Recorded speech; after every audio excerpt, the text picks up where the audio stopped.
Elohim, Yahweh, Bahashem, Yahushai, Bahashem, Ruach HaKodesh. Double honors to the elders and apostles of Great Millstone, and the bishops, and peace and salutations to the elect, starting with the 144,000 governing body of the nation of Yashar Allah, and the men, women, and children, true believers in the name of Yahweh Bahashem Yahushai. May He have mercy on you in these last days. It's your brother, I'm Nawa'Allah, from the Great Millstone Cleveland Camp or Church, coming back at you with another quick lesson, Lord willing, to be edifying. Because I was just thinking about the counsel of Yahweh and how it was declared from the beginning.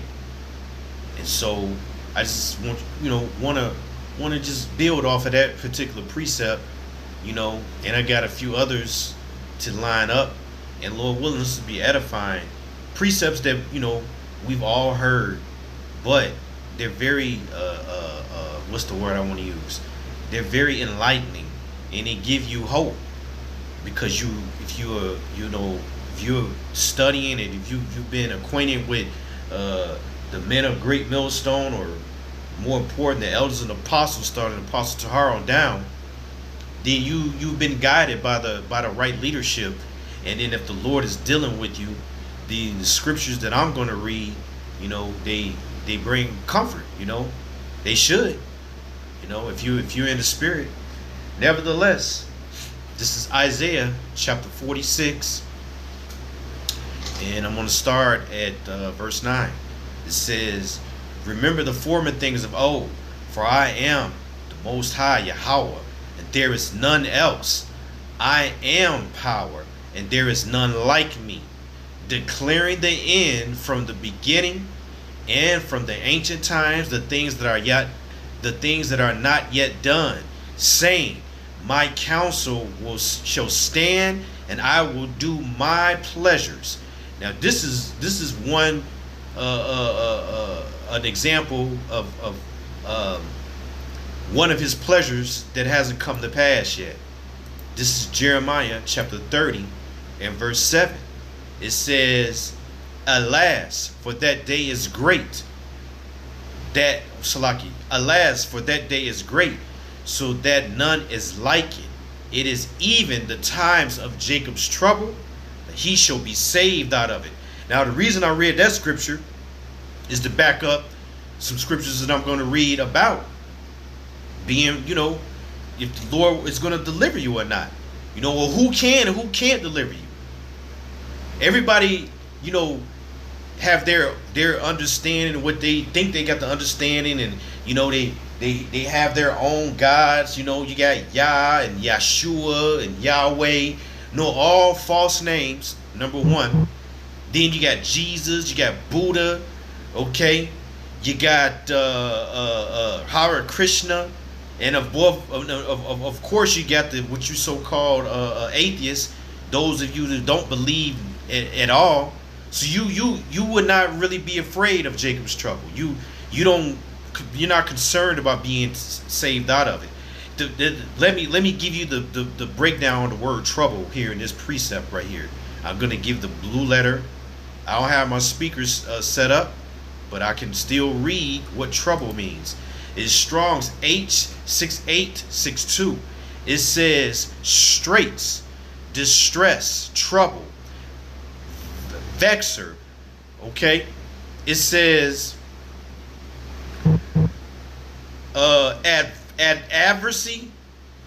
adversity, affliction, anguish, distress, tribulation, trouble. So when you read Matthew 24, he tells you about the tribulation. When you read Luke chapter 21, let me see if I can get there real quick. See, I had precepts all lined up, and now the Spirit is taking me a whole nother direction. I'm going to read this Jacob's again, and then I'm going to get to the other precept. This is Jeremiah again. Jeremiah 30 and 7 again. It says, "Alas, for that day is great, and in this, for that day is great, so that none is like it. Even the time of Jacob's trouble, but he shall be saved out of it." Now, if you go over here real quick I'm going to read Luke 21. One second.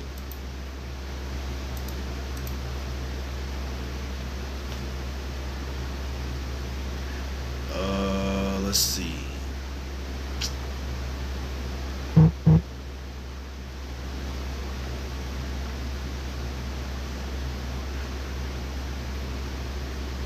Here we go. Luke 21 and 25. It says, "And there shall be signs in the sun and in the moon and in the stars, and upon the earth distress of nations." Jacob's trouble. See the word distress? "With perplexity. The sea and the waves," so like the sea and the waves roaring, "man's hearts failing them for fear." Fear of what? Of all of the things that's a part of the Lord's counsel. Remember, he said, "I declared the end from the beginning." The beginning was already laid. The foundation of how this is already going to be laid out was declared from the beginning. When you look up the word declared,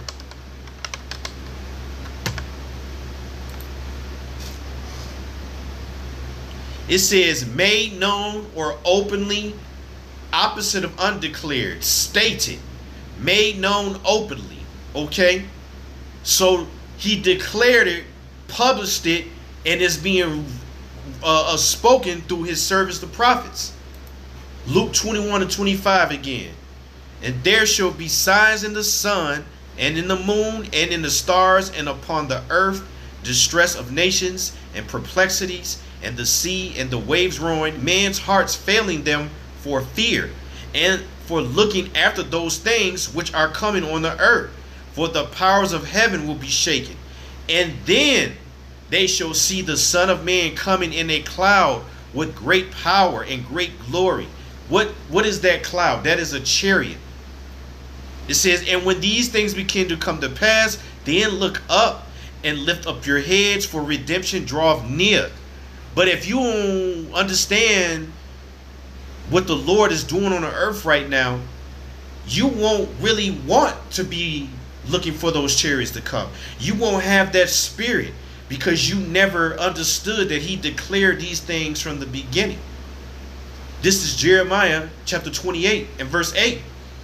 "The prophets that have been before me and before thee of old prophesied both against many countries, against great kingdoms, of war and of evil and of pestilence." So you see the men of the Lord, they're talking about war. What happened? War has come on earth. World War III is now in effect. It just hasn't taken to the next level.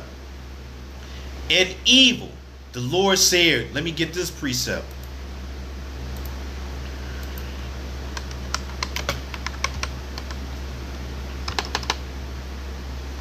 This is Matthew 24 and 12. "And because iniquity shall abound, the love of many shall wax cold." When you go into that word, wax cold, the Greek word is psycho. It means wanting of love, meaning nobody has real love towards each other. And what is love? Let's get it.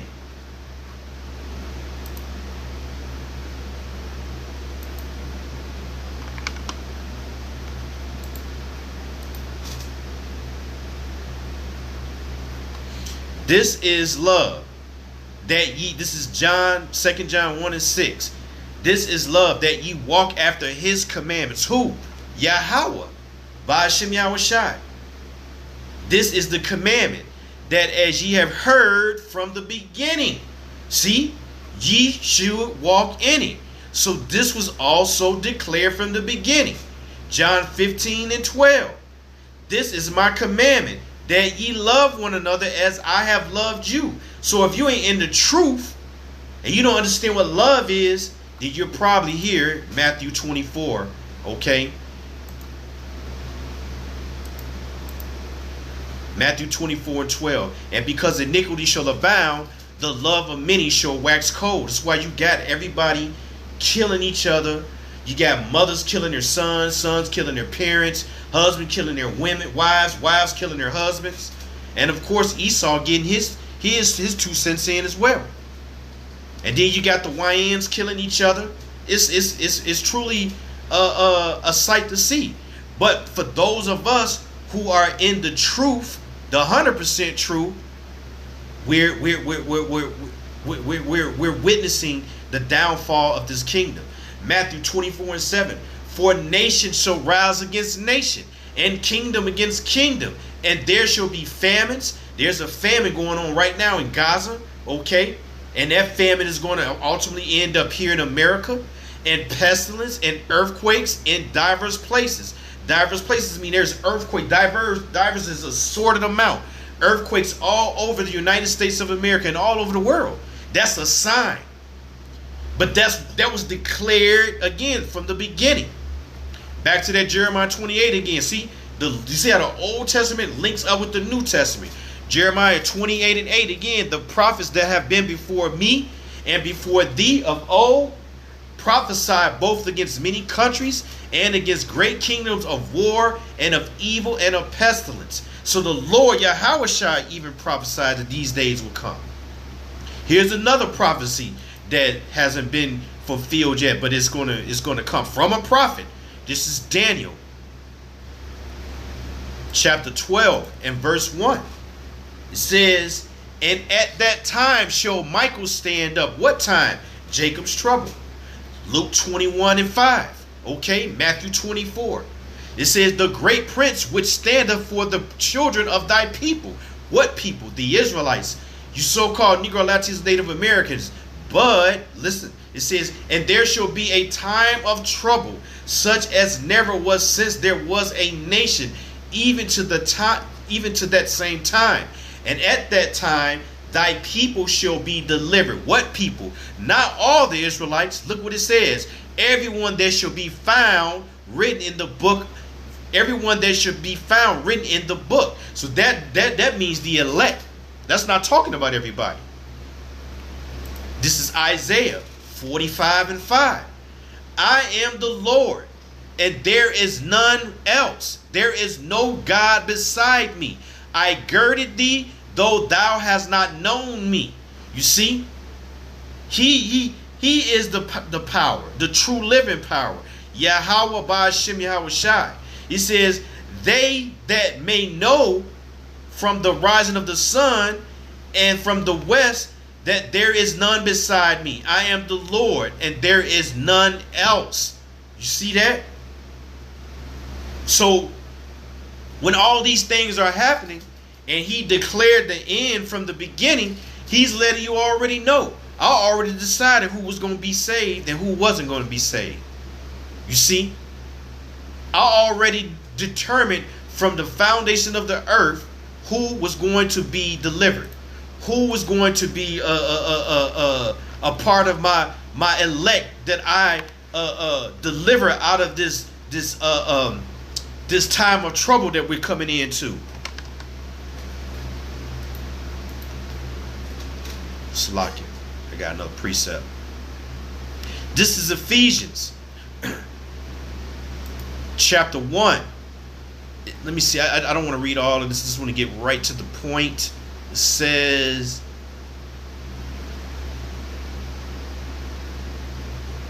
oh yeah, this is good. This is good right here. This is Ephesians chapter 1. And I'm gonna start with verse 4.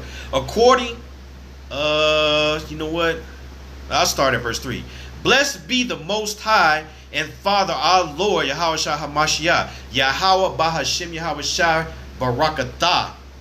Okay, it says, who have blessed us with all spiritual blessings in heavenly places in the Hamashiach. And what those spiritual blessings is, the understanding of these scriptures, the fear of the Lord, knowledge and wisdom should be the stability of thy time, right? The fear of the Lord is his treasure. In so many words. It says, verse 4, according as he have chosen us chosen us in him before the foundation of the world. So see, so this was all declared, made known. We're just now learning it. I myself, these last few years, when I came in, and I'm still learning, I did not understand what the elect meant. And then when you find out what that means, you really understand that you really only can be delivered if the Lord has ordained it. It has nothing to do with your works. It has nothing to do with you, an Israelite. Sure, as an Israelite, ultimately you're going to be in the kingdom of heaven, but you want to be delivered in this coming tribulation, this coming trouble.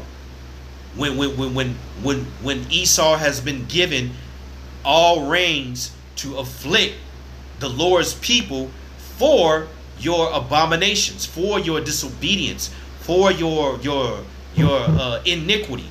This is what he's going to be allowed to do, and he's already getting started. So the declaring the end from the beginning also meant declaring who was going to be saved in the end, when the beginning. If that makes sense. It says, having predestinated us, Salakia. Ephesians 1 and 4 again.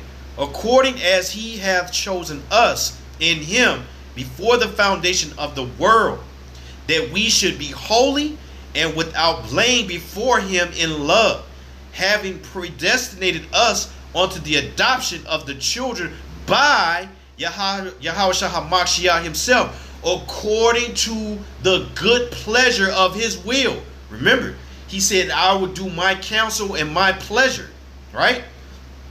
It says, to praise of the glory of his grace, wherein he have made us accepted in the beloved.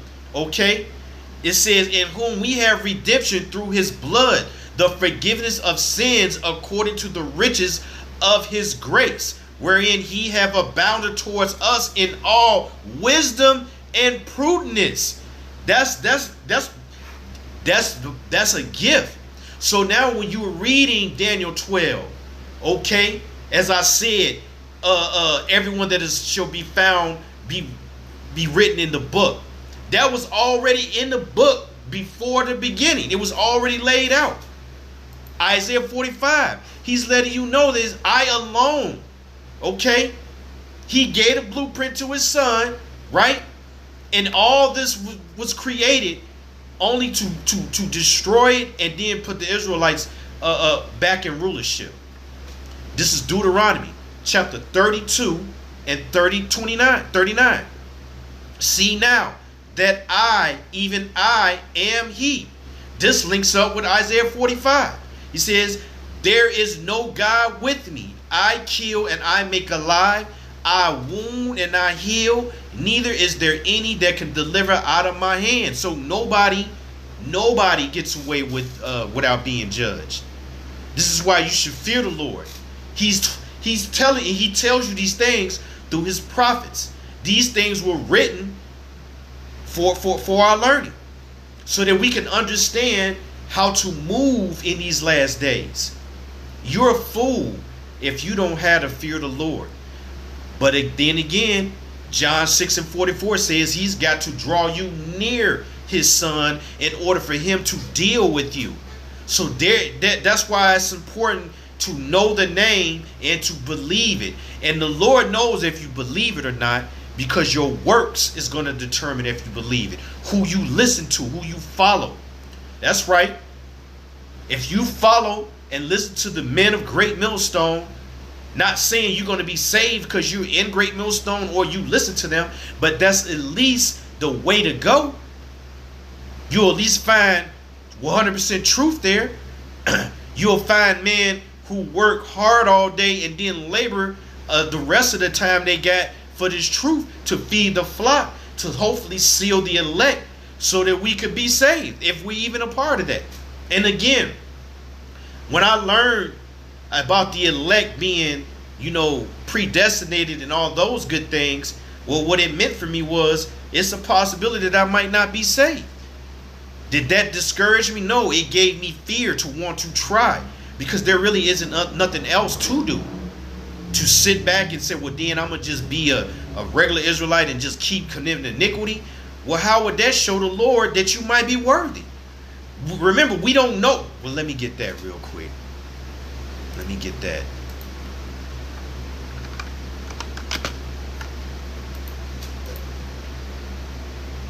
This is Isaiah chapter 55. And I think I'll start.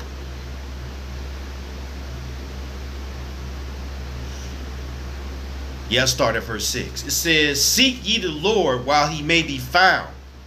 Call ye upon him while he is near." And he's near right now through his servants, the prophets.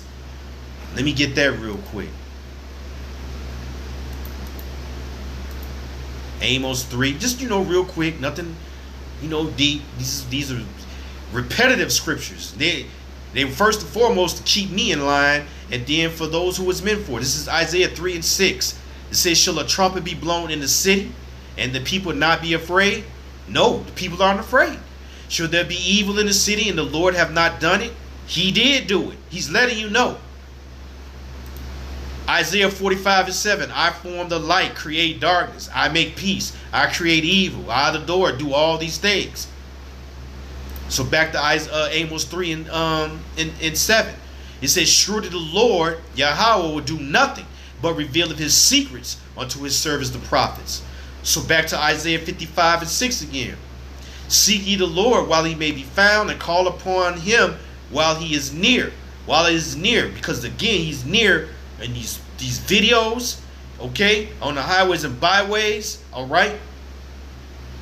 That's where he's at. He's not going to come down off his throne and just deal with you one-on-one.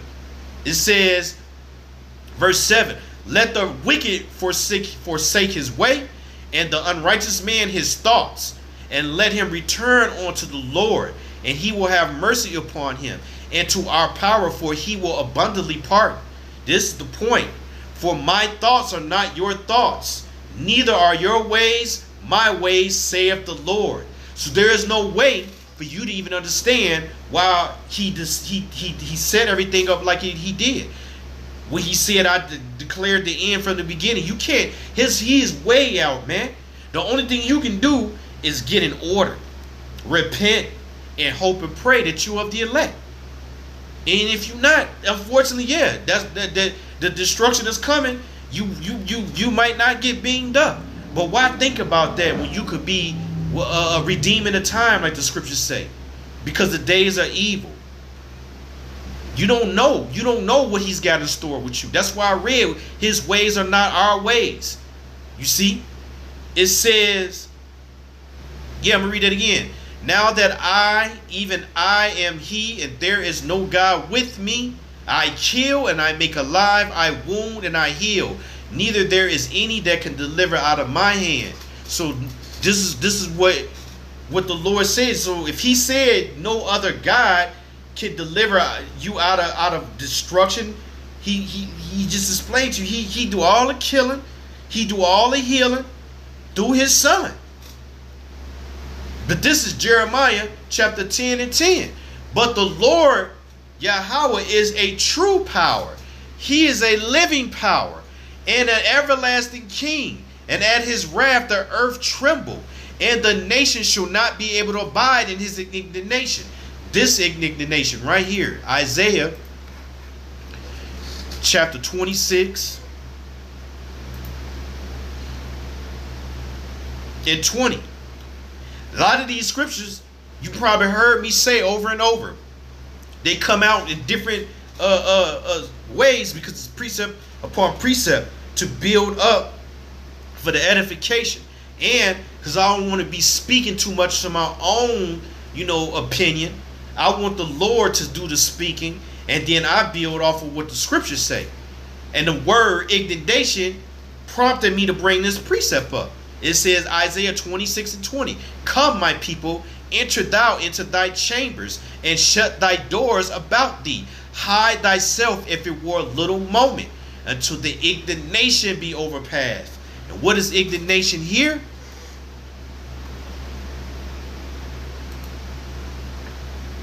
Anger. Okay? The Lord's anger. And I looked up the primitive root. It says to denounce, express indignation, to have indignation, be angrily indignant, be defiant, be abhorrent, to express indignation in speech. When the men are out there on the highways and byways, we're ambassadors for Yahweh Shem Shai. So therefore, we're going to speak with anger about what the Lord is angry about, to denounce, to curse. That's why we're under the curses, because Yahweh Shem Shai is mad at you people.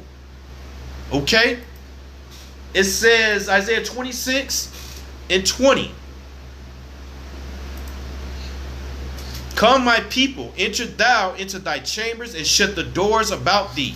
Hide thyself as it were a little moment, until the indignation be overpassed. Verse 21. For behold, the Lord cometh out of his place to punish the inhabitants of the earth for their iniquity. This is what is going on here. The earth also should disclose her blood, and shall no more cover her slain. So the Lord is letting you know, no other God is going to be able to save you when he comes, send his son back to punish the earth. And again, the chambers is the chariot. Just like I said, when the Lord is going to be coming in a cloud. In Luke 21, look up. Your salvation is near. Right? Jeremiah 10:10 again. But the Lord is the true God. He is a living power and an everlasting king. And at his wrath the earth shall tremble, and the nation shall not be able to abide in his indignation, his anger. Same word. It says, Shlaki. Yep, it's the same word. Zaham. That's what the Hebrew word is. It says, verse 11, thus shall ye say unto them, the gods that have not made the heavens and the earth, even they shall perish from the earth and from under these heavens. He hath made the earth by his power. He hath established the world by his wisdom, and have stretched out the heavens by his discretion. So there is no way you can be delivered unless the Lord has declared it from the beginning. Meaning you were made the elect from the beginning. That's it, man. This is Malachi chapter 4. Slaki. Chapter 3 and verse 6. It says, for I am Yahweh, I change not. Therefore ye sons of Jacob are not consumed. That lines up with Isaiah 55 and 11. Let me get that real quick, because I read Isaiah 55 and 7. Let me read 11. I think I had quoted 11, so Salaki if I did that. Jake be all over the place sometime. This is Isaiah 55 and 11. So shall my word be that goeth forth out of my mouth. So whatever he declared from the beginning, Yahweh Bashmi Shah don't break his word. Men break their word, but he doesn't. He says, it shall not return unto me void. Isaiah 55 and 11. But it shall accomplish that which I please. So Jacob's trouble is really going to happen.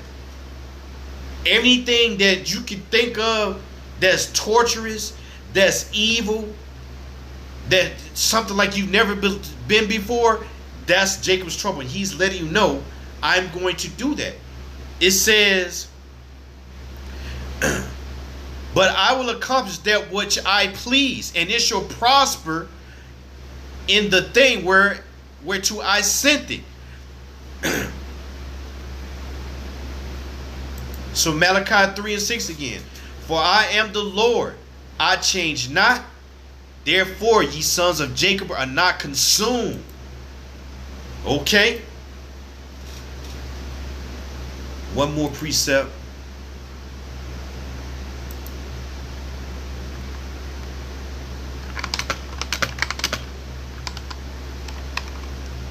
And that'll be it.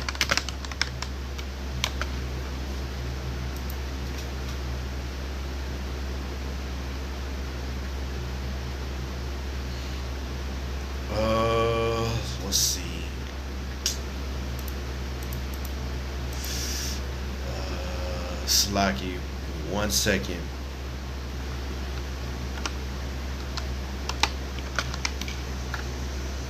That's it, I think. Forgive me.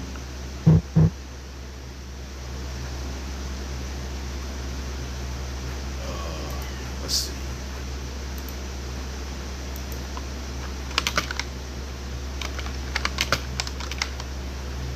Yeah, this is it. This is Hebrews 13:8. Because the Lord don't change, Yahweh don't change, the same as his son. His son does the will of the Heavenly Father. He was declared from the beginning. Yahweh Shah HaMashiach, the same yesterday and today and forever. So what this really means is before he came down in the flesh, when he was in the spirit world, he's the same. When he came and did through his carnations, he was the same. He did the will of his Father. He did what he needed to do to show us what we need to do to get right with the Lord. So remember, I'm going to end with the precept that I started with, just to bring it home. This is Isaiah 46 and 10 again. I'm going to start at 9. Remember the former things of old, for I am the Most High, and there is none else. I am Yahweh, thy power, and there is none like me, declaring the end from the beginning, and from the ancient times the things that are not yet done, saying, my counsel shall stand, and I will do my pleasure. Call Haloyim Yahweh, Bahashem Yahushai, Bahashem Rakakudash. Double honors to the elders, the apostles, the bishops, the great millstone. Shalom.